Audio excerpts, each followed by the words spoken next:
we'll do this one. We are gonna do Marvel's most unsettling hero. Now when I die, bear me in my straight leg breeches. There's something inherently creepy about a lot of old-timey characters. The thousand-yard stares, the unnaturally wide smiles, and the overly chipper attitudes that make you think that they must be hiding something. Horror games have been milking this aesthetic for years, to the point that it's become cliche. But what if I told you— Rubber hose is an interesting vibe. Like rubber hose animation. I remember watching stuff like Popeye and Betty Boop way back when I was like young. You know, that Marvel had their very own character that dates all the way back to before Captain America was created, and have since turned him into the stuff of nightmares. This is Flexo the Rubber Man, a short-lived character from a series— Flexo, isn't that Bender's brother? Like on Futurama? It's spelled differently? Okay. But I'm not crazy, like, Bender has a brother named Flexo. Someone in the comments, go ahead.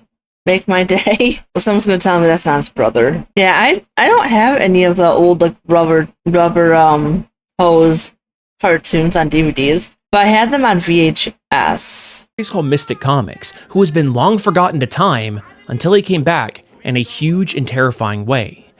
He looks so sad. He looks like he's the kid who like just got this really nice tower of ice cream and he's looking forward to eating it, and then it flaps on the floor, and now he has no more ice cream. Poor guy. So, what's his deal? And what dark secrets lie behind that blank expression? Well, hello and welcome to Comic Drake, where I talk about comic books and my name is Drake. Oh, that looks like a symbiote. But before we get too far into things, I want to give a quick thank you to the sponsor of today's video, Arena Club, because collecting Sorry. I don't collect trading cards anymore. The Pokemon scalpers like really took the fun out of collecting anything anymore. To it. First appearing in Mystic Comics #1 in 1940, Flexo was created by Will Harr and Jack Bender, back when Marvel was still known as Timely Comics. And if you're wondering why a stretchy robot showed up in a book called Mystic, well, at the end of his first story, it said that he would return in the next issue of Daring Comics. So I'm guessing that the book had a last-minute name change or something. Somehow, two US military scientists named Joel and Joshua Williams were able to create a robot out of what they called living rubber, which they then filled up with a secret gas. This creation, which they named Flexo, can stretch and contort his body in wild ways. He's as strong as an ox, he's fireproof, and bullet holes instantly seal up as soon as he's hit. Flexo can also fly through the air like a bird, knock people out with his internal gas, which, same, and internal gas, really? Are they going to elaborate about his internal gas? Whew. Oh, they actually do explain it. Okay. Noxious fumes. Oh, speed of a bullet. Flexo whizzes through an electric eye-controlled door. He can pretty much do anything. He's like God tier. Although his first appearance said that he's as fast as a bullet, it was downgraded in the next issue to just being as fast as an arrow. The Williams brothers are able to control their Rubber Man through a special remote control, and although it doesn't seem capable of speech, it appears that Flexo does have a degree of sentience, considering that he can wink.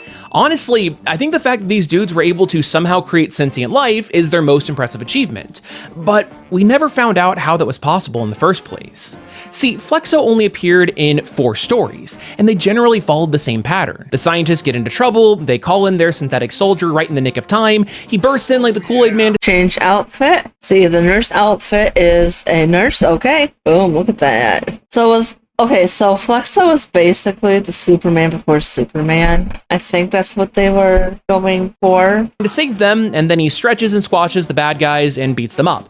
You know, Popeye style. Pretty standard stories do, rubber however, hose. escalate in tone. Like, issue 1 has Flexo taking down a mad scientist that's trying to steal radium. Issue 2, retrieve a stolen experimental propeller. Issue 3, save civilians from a burning building and apprehend the arsonists. But issue 4 had Flexo being called in to single-handedly overthrow a dictator. I mean, where do you even go from there? And okay, someone called Flexo. Some mirrors around the same time.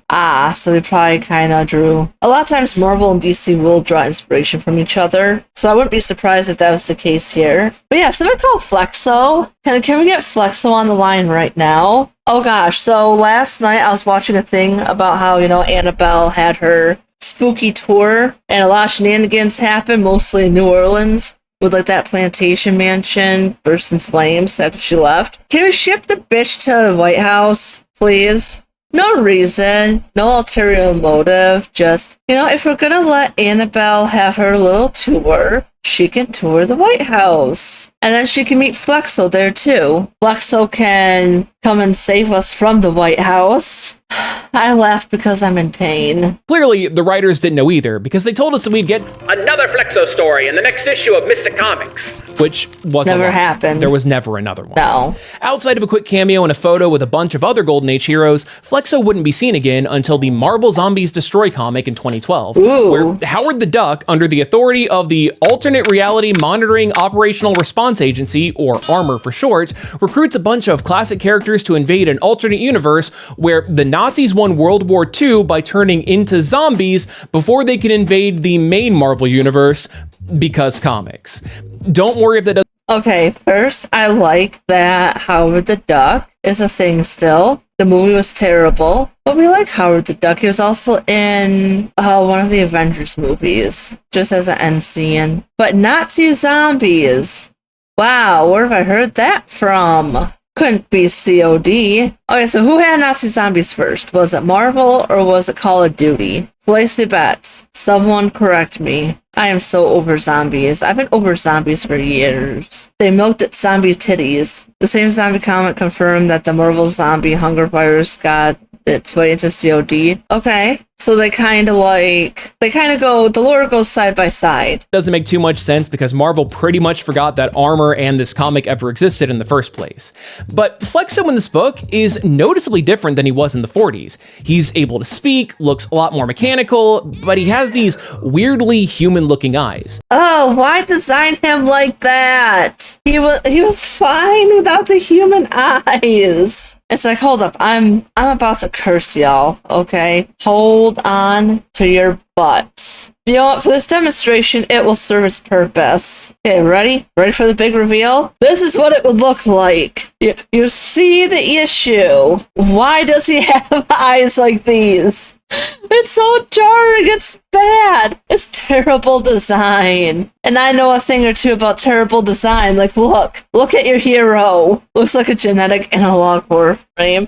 I think it is. This is perfect, actually. Hold up. But I found a YouTube thumbnail. Jesus, this is so dumb. And you guys said you wanted me to get more props. I got more props. Oh, and now he has pants. Flexo is actually giving major G.I. Robot vibes in the best way possible, as the comic Okay, we love G.I. Robot. is just full of destruction porn as the heroes bloodily rip through hordes of the Nazi undead. That being said, although ARMOR was able to prevent the multiversal invasion, Flexo got torn up and left behind as he was devoured by Thor's zombified goats.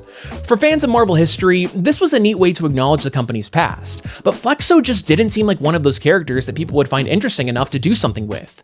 However, a good writer can tell a story inside even the smallest of details. So let's fast forward to 2023. Al Ewing had just taken over the Venom series and made a fascinating observation. Flexo is made out of living rubber, and that sounds a hell of a lot like a symbiote. Ewing used this to tackle the missing details of Flexo's backstory, like how is he sentient? Well, it turns out that the live rubber is actually a symbiote that the Williams brothers discovered inside of a meteorite. And although they tried and failed to replicate the material, one of the brothers accidentally cut their hand and bled into the petri dish, causing the live rubber to grow. This was a result of adrenaline in the blood, but they were able to achieve a similar effect from the phenethylamine that can be found in chocolate. By feeding the sample a mountain of chocolatey goodness, the rubber grew, and eventually they had enough to create Flexo. Now, if you feed me a whole mountain of chocolatey goodness, I grow too. Just not the way that I wish to. I'm sad. I like chocolate. Oh my god, it's actually World Chocolate Day too. Fuck, I don't have any chocolate. God, these eyes are so weird. All of the events from Mystic Comics did actually happen. In fact, Mystic was retconned to be an actual comic book within the Marvel Universe, but the stories were watered down, and we as the readers discovered that the Williams brothers left out some of the darker details, like Flexo going full Venom and eating the mad that's cool scientist. though. The whole bit about the robot being Hold on, let's go back a second. There's left out some of the darker details, like That is actually good character design work. Much better than having Flexo look like this. Ain't nobody wants to see that. Like, okay, so Flexo's design is fairly basic, but you pair it with minor details and minor, like, horror elements. It looks so jarring in the best way. Don't give my man's real eyes anymore, please. This is Pete. Flexo going full Venom and eating the mad This is scientist. fantastic. The whole bit about the robot being filled with a non-lethal gas that he used to take out people was just a spontaneous cover-up. I don't actually know if Flexo is even a robot. I genuinely believe that he is 100% symbiote, because later on in the video, he goes into a liquid form and doesn't leave behind any mechanical parts. But anyway, Josh wanted the military We're just gonna call that comic book logic. We don't need to explain, it just looks cool. to commission Flexo for the front lines of World War II, but his brother was skeptical. Flexo only obeys them because they feed him. So what happens when they're not around? Or what happens if someone else gives Flexo a command? Now, let's leave that foreshadowing there and move on to the present day, but don't worry, we will be going back to the 40s in like 10 seconds because time travel. So Eddie Brock was trying to steal Dr. Doom's time machine, and during their confrontation, Eddie punches the controls, it activates, and the two of them get stranded in Nazi-occupied France. At this point in time, Eddie was the god of the symbiotes and put out a psychic call for reinforcements, thinking that with all the symbiote shenanigans that happened in the Marvel Universe, surely he'd be able to pull in some backup. And thus, he summoned Flexo, who had been deployed there on a mission. Because Dr. Doom was occupied with a Nazi killing spree, which is always the right move, Eddie probes. Okay, there's literally nothing that Dr. Doom can do that would make me hate him. Okay, like, wrap your minds around this, okay? I can't take myself seriously when I look like this. We do it for the bit. So, Dr. Doom is good with kids. He gives all of his people free health care, and he obliterates Nazis. No, there ain't nobody that's gonna make me hate Dr. Doom. I don't care. I don't care. And I'm sure there's a bunch of other things that he's done too, good and bad. But I don't care about the bad, because he only does good things in my eyes. Flexo's mind so that he would know what his entire deal was, only to discover that Flexo was sent to assassinate Hitler, and by calling him there, Brock stopped him from executing his task. Eddie goes to Doom and is Eddie, you nincompoop! You absolute buffoon! like, hey, we need to go back in time to prevent ourselves from going back in time. And so they do, leaving Flexo all by himself, surrounded by the death and destruction that Doom had caused. Seeing that Flexo had deviated from his target, which could have ended the war, and was the only one left standing in the French wreckage, the military naturally thought that he was responsible, and Flexo was deemed as too dangerous and unpredictable, causing the Williams brothers to put him on ice. The scientist brothers mentioned that they took a cutting of the symbiote, which they could use to maybe one day grow a brand new Flexo. And although the Marvel Wiki claims that this would become Flexo 2, the one from the Marvel Zombies book, I'm not really buying it. I mean, yeah, that Flexo was noticeably different and had his eyes. I hate him. In Eddie's defense, he needed backup. Okay, but have he thought of just not doing that and just let Dr. Doom win? Because he is obviously the hero of the story, and Dr. Doom can absolutely do no wrong. Thus, Flexo would take out Hitler, and the world would be a much better place. robot parts, but I mean, there's no other information to back up that that is a different character. But whatever. This is a long forgotten comic, and it's probably just a minor continuity error that no one but the biggest comic book nerds would ever notice or even care about. I'm a big comic nerd, I don't care. But what does matter is that Flexo would stay in cryostasis for decades, but during a fight with Norman Osborn, Eddie's son Dylan accidentally damaged the storage facility where the Rubber Man was contained, allowing him to break out. Conveniently, this storyline was leading up to the Venom War event, and Dylan was assembling a symbiote army to fight his own father and his army of other Eddie Brocks from throughout the timeline, because comics. So, after a quick fight, Flexo was recruited to Dylan's side, and when the day of the war finally arrived, Dylan did a little fusion dance with the symbiote army to create a big amalgam superform. Eddie is like, whoa, hey dude, there's no reason to fight, let's just talk it out, I'm your dad. But Flexo takes over and shoots him, and to make things worse, Eddie is not able to properly heal from these symbiote bullets. Now, okay, we have to rewind once again. Dr. Doom had foreseen the Venom War and went back in time, again to World War II. And just like Joel Williams predicted, Doom turned Flexo into the ultimate sleeper agent, giving Flexo commands to take out Eddie at this exact moment, making it the ultimate revenge as Brock was shot by his own son. Eddie was playing checkers, Dr. Doom was playing chess. But that's not all. Separately from all of this, Doom was actually using the Venom War to play out a bet with Kang the Conqueror, because Kang also had a symbiote sleeper agent, and the two of them wanted to see which one of them was the better master manipulator.